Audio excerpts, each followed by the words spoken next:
ఆయన మాట్లాడుతా అంటే ఆయన లోపల బయటకు వచ్చిన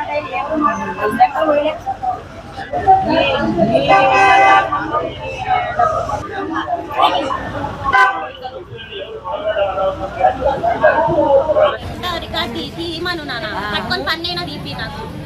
ఆ రోజు ఏం జరిగింది తీయాలా 4 నుంచి 7:30 వరకు ముందు నుంచి కూడా ఉంటుంది. 7 రోజులు కూడా కాలేదు.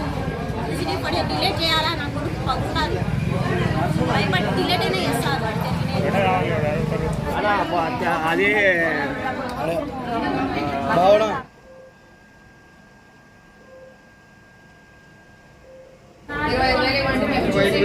హ్యాపీగా పంపిస్తా అన్నాడంట. సర్లే డబ్బులు కట్టిన తర్వాత నైట్ బాగాలేదు ఎక్కడ తీసుకోండి అని ఫోన్ చేస్తాంట. వాళ్ళు బయలుదేరేటప్పటికే చచ్చిపోయాడు అబద్ధాలు చెప్పాల్సిన అవసరం ఏముంది? అమ్మ బిడ్డ చచ్చిపోయాడా లేదా? చచ్చిపోకుండానే వాళ్ళు చంపేసుకొని చెప్పారా? ఇప్పుడు బిడ్డ మీ హ్యాండ్ ఓవర్ ఉన్నారు. బిడ్డ ఎవరి హ్యాండ్ ఓవర్ లో ఉన్నారు? నేను వెయిట్ చేసి అలసిపోయినా కదా. ఏం జరగాలంటే అది జరుగుతుంది. నాకు బిడ్డనే నాకు దక్కలే. 9 నెలలు మేము మోసి కనీ పెంచినది కానపరాదు. మీ చేతిలో పడినాక చనిపోయి చేసి ఇస్తున్నారా? ఇంతసేపు అలసిపోయినా మా బిడ్డను మాకు తెచ్చిస్తారా? వాడు నా కొడుకుని మెట్టు తీసుకుంటా. మేము ఉదయం దాకా బాగుండి మధ్యాహ్నం పాలు గుడ్డికి తాపి మీకు ఇచ్చినాను కదా. అప్పుడు కూడా చెప్పకుండా నైట్ చెప్తే యాడికి తీసుకుపోతారు? అక్కడే చనిపోయినాడు. చనిపోయినాక తీసుకోవాలంటే యాడికి తీసుకోవాలా? మనీ ఇంత పే చేసి వీధోళ్ళు అనుకోరు, ఉండేటోళ్ళు అనుకోరు, సౌకర్యాలు అనుకోరు. సార్ మనీ అంటారే తెలీదు. మీకు బిడ్డలు లేరా? నీ భార్య కూడా డెలివరీ పోయి నీ కొడుకు చనిపోతే నీ బిడ్డన కొడుకో తెలుస్తారు నీకు మా బాధ. నా కొడుకుని బయటకు వస్తాడా?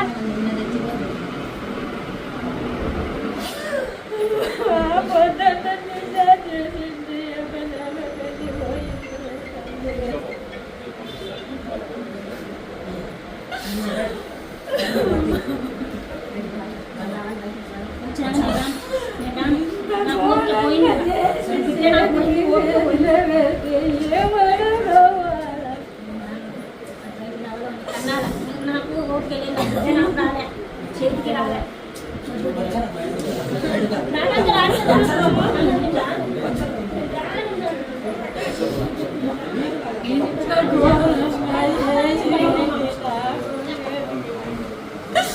బాబును బాగా ఇచ్చావని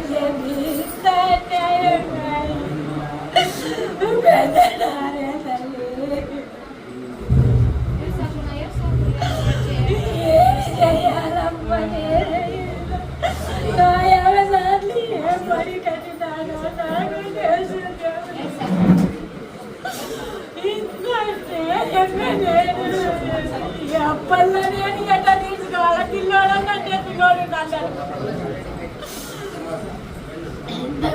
ఘోరంగా చేసి పెట్టినా.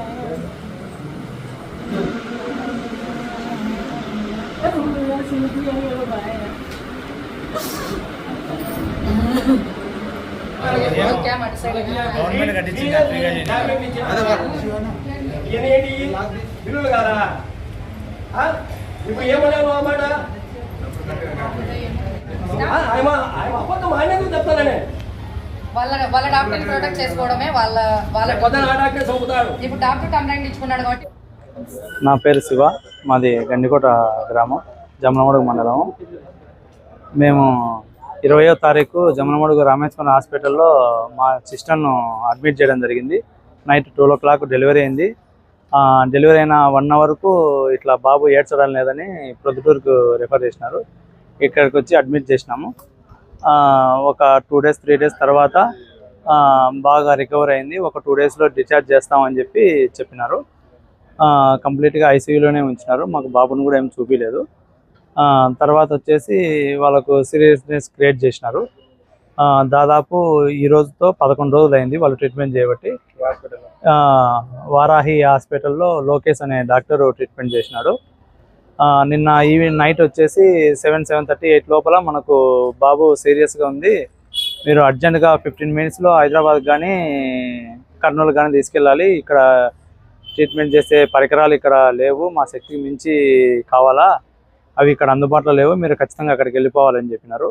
ఆ సిచ్యువేషన్లో కనీసం అంటే మనం టౌన్ కూడా దాటలేము, ప్రొద్దుటూరు కూడా దాటలేము, అట్లాంటిది కర్నూలు హైదరాబాద్ అంటే మనం వెళ్ళలేం కదా. దాని ప్రకారం మనం నైట్ 1 అవర్ 1.5 అవర్ దాటిన తర్వాత మనకు ఈ విషయం చెప్పినారు, బాబు చనిపోయాడని చెప్పేసి. మాకు ఇంకా ఇది పరిస్థితి. డబ్బులు అయితే దాదాపు 3 లక్షల నుంచి 4 లక్షలు ఛార్జ్ చేసినారు సార్. ఇది అది మాకు న్యాయం జరగాల, ప్లస్ నష్టపరిహారం జరగాలి, ప్లస్ న్యాయం జరగాలి, చట్టపరమైన చర్యలు తీసుకొని ఏ బాధితులు కానీ ఏ కుటుంబం ఇబ్బంది లేకుండా చేయాలని మీడియా మిత్రులు కానీ అధికారులను కానీ కోరుతున్నాం. 3 లక్షల నుంచి 3.5 లక్షల దాకా అయింది సార్. బుధవారం మార్నింగ్ 7:30కి బాబు పుట్టాడు.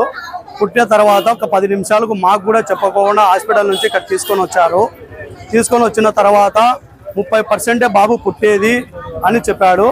తర్వాత లివర్ డ్యామేజ్ అయింది, బ్రెయిన్ డ్యామేజ్ అయిందని, అన్ని ఏంటేంటో లేనేటి అయ్యి, షుగర్ ఎక్కువ ఉంది, బ్లడ్ సెల్స్ సరిగా లేవు, బ్లడ్ ఫ్లాట్ కావడం లేదు, అన్ని ఏంటేంటో చెప్పి ఇది చేసినాడు.